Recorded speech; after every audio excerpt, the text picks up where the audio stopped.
একটা নতুন রান্না নিয়ে চলে আসলাম। শীতের কিছু সবজি দিয়ে কাতলা মাছের পাতলা ঝোল। চলুন কীভাবে রান্না করলাম সেটা দেখাই। তো যা যা লাগবে আমি সব কিছু ধুয়ে নিয়ে চলে এসেছি। ফার্স্টে নিয়েছি বিনস, গাজর আর দুটো আলু কেটেছি, আর ওখানে একটা টমেটো টুকরো করে রেখেছি। 1 বাটির হাফ তেল নিয়েছি, আর 6 পিস মতন কাতলা মাছের পেটি, আর কিছু ধনে পাতা, আর হাতে বেটে রেখেছি জিরে, গোলমরিচ আর কাঁচা লঙ্কা একসাথে বেটে রেখেছি। এবার এই শীতের এই সবজিটা দিয়ে আমি একটা সুন্দর মাছের ঝোল রান্না করবো। চলুন কীভাবে রান্না করছি। ফার্স্টে আমি মাছটাকে নুন হলুদ মাখিয়ে নেব। 1 চামচ হলুদ দিলাম, 1 চামচ নুন দিয়ে ভালো করে মাছটাতে মাখিয়ে নেব। আমি ওদিকে কড়াইটা গরম করতে দিয়ে দিয়েছি, আর একটু তেলও দিয়ে দিয়েছি মাছ ভাজার জন্য। তেলটা গরম হয়ে এসেছে, এবার সব মাছগুলো আমি ভেজে নেবো এক এক করে। এইভাবে শীতের সবজি দিয়ে পাতলা মাছের ঝোল রান্না করলে ভীষণ টেস্টি। আর যারা সবজি খেতে পছন্দ করে না, তারা এইভাবে মাছের ঝোল রান্না করলে ছোটো থেকে বড় সবাই পছন্দ করবে। আমাদের বাড়ির সবাই এরকম সবজি দিয়ে পাতলা মাছের ঝোল রান্না করলে ভীষণ পছন্দ করে। তো আমি কাতলা মাছ হলে মাঝে মধ্যে এরকম সবজি দিয়ে মাছের ঝোল করি। আর শীতকালে তো ভীষণ ভালো লাগে। কথা বলতে বলতে এবার আমি সব কিছু মাছ ভাজা হয়ে গেছে, এবার সব কিছু ওই তেলে ভেজে নেব। আমি যে সবজিগুলো ধুয়ে কেটে রেখে দিয়েছিলাম সেগুলোই সব ভেজে নেব।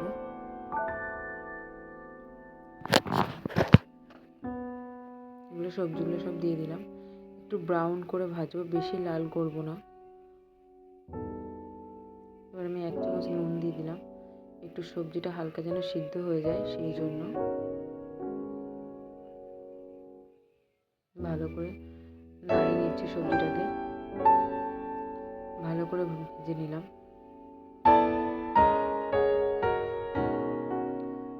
একটু বারবার নাড়া দিচ্ছি, সবজিটা যেন পুড়ে যেন না যায় এই জন্য। এবার সবজিটা তুলে নিচ্ছি। সেই কড়াই যেটুকু তেল ছিল তাতে একটু জিরা ফোড়ন দিয়ে দিলাম।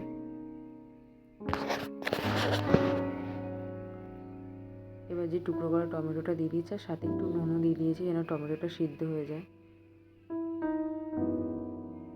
এবার যে বেটে রেখেছিলাম হাতে মশলা বাটাটা সেটা দিয়ে দিলাম, দিয়ে একটু মশলাটাকে ভাজা ভাজা টাইপের করে নেবো, যেন কাঁচা গন্ধটা যেন চলে যায় আদা ও কাঁচা লঙ্কার।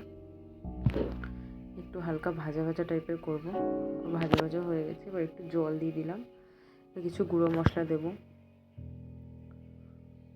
ভালো করে নাড়িয়ে নিচ্ছি জলটার সাথে। এবার 1 চামচ হলুদ দিলাম, 1 চামচ নুন দিলাম, দিয়ে ভালো করে মিশিয়ে নেব মশলাটার সাথে। যতক্ষণ না তেল ছাড়বে আমি মশলাটা আস্তে আস্তে কষিয়ে নেব, আর গ্যাসের ফ্লেম আমি একটু কমিয়ে দেব। এবার একটু চিনি দিয়ে দিলাম স্বাদ ও কালারের জন্য, আর টেস্ট হবে চিনি দিলে ভীষণ। ভালো করে কষাবো মশলাটাকে, একটু বারবার করে একটু ভালো করে খুন্তিতে নাড়িয়ে নিচ্ছি।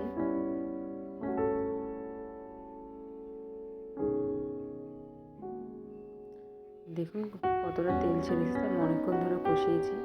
এবার সবজিগুলো সব দিয়ে দিলাম, যেগুলো হালকা ভেজে রেখেছিলাম, দিয়ে মশলাটার সাথে সবজিটা একটু ভালো করে একটু কষিয়ে নেব। এবার একটু 5 মিনিট মতন ঢেকে রাখবো। আর 5 মিনিট পরে ঢাকনাটা খুলে দেখবো আলু বা সবজি বাদবাকি সবজিগুলো সিদ্ধ হয়েছে কিনা।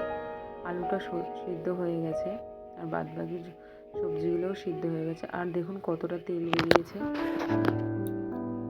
আমি আর কোনো তেল ইউজ করিনি আলাদা করে, যে তেলগুলো ছিল সেটাই আমি পুরো রান্নাটা করলাম। এবার আমি কথা বলতে বলতে জলও দিয়ে দিয়েছি। আমি একটু পাতলা করবো মাছের ঝোলের জন্য একটু জল বেশি দিয়েছি। আপনারা যদি একটু ঝোল কম খান তো আপনারা একটু ঝোল কম দেবেন। আমি একটু বেশি দিয়েছি, একটু পাতলা মতন করবো মাছের ঝোলটা। এবার ঝোলটা ফুটে এসেছে, আমি 3 পিস মতন মাছ দিয়ে দিলাম, দিয়ে ভালো করে মাছটার সাথে ঝোল আলু সব কিছু মিশিয়ে নিচ্ছি। ভালো করে ফুটে উঠুক। এবার আমি কুচিয়ে রাখা ধনে পাতাগুলো সব দিয়ে দিলাম, দিয়ে একটু মাছটাকে ভালো করে ফোটাবো।